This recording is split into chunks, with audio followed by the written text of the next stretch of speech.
Here are 5 principles that I believe every single website needs to follow. Number 1, clarity and simplicity.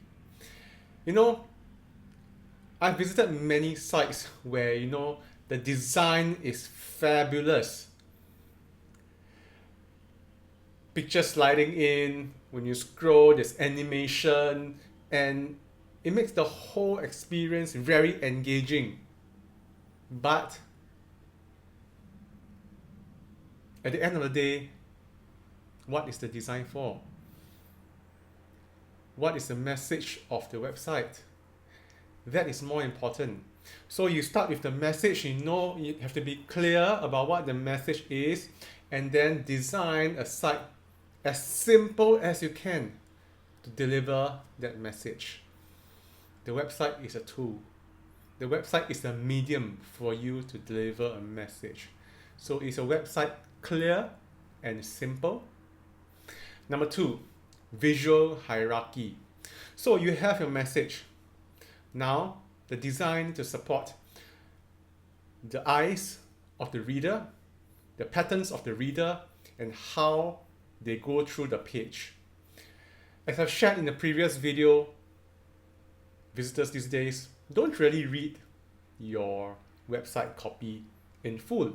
They scan. So use the correct visual hierarchy, bold or create headers, use images to draw people to the areas of the copy that is most important, that you want your reader to read. That's number 2. Number 3, effective use of white space. So it actually supports the visual hierarchy thing.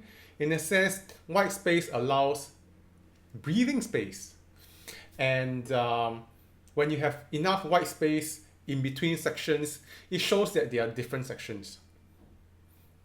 The reason why I shared in the previous video that a chunk of text versus a chunk of text of 3 sentences versus that same chunk of text broken into 3 paragraphs. Why this one is easier to read is because of white space. So consider your white space. Number 4, mobile first and responsive designs. The last time I read the statistics about this, over 60% of your visitors will be coming to your site via a mobile device. So why are we still designing for the web? Why are we still designing for the desktop? The primary use case should be on mobile, and that would mean 1 column, simpler designs, small screens, small columns, and if that delivers a message, that's what's important. Of course, you shouldn't ignore the bigger screens, but because people still look at your sites on bigger screens, so make sure it's responsive in a sense it caters to people across different devices. Lastly, number 5, call to actions.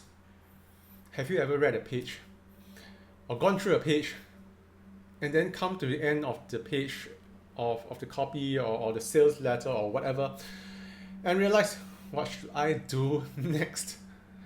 That's where call to actions come in. And it goes back to the same thing. What is your message? What are you offering? How does it make your visitors' life better? And the last one, what do I have to do in order to buy what you offer? And that's where call to actions come in. So call to actions doesn't always have to be to buy something. It could be to go on to the next page. It could be to check out something else on your website, to subscribe to a newsletter, to download a PDF, or whatever it is. And that needs to stand out.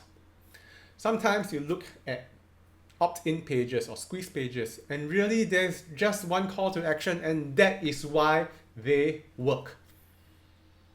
So these 5 tips, I feel every single website should have. Does your website have it? See you tomorrow.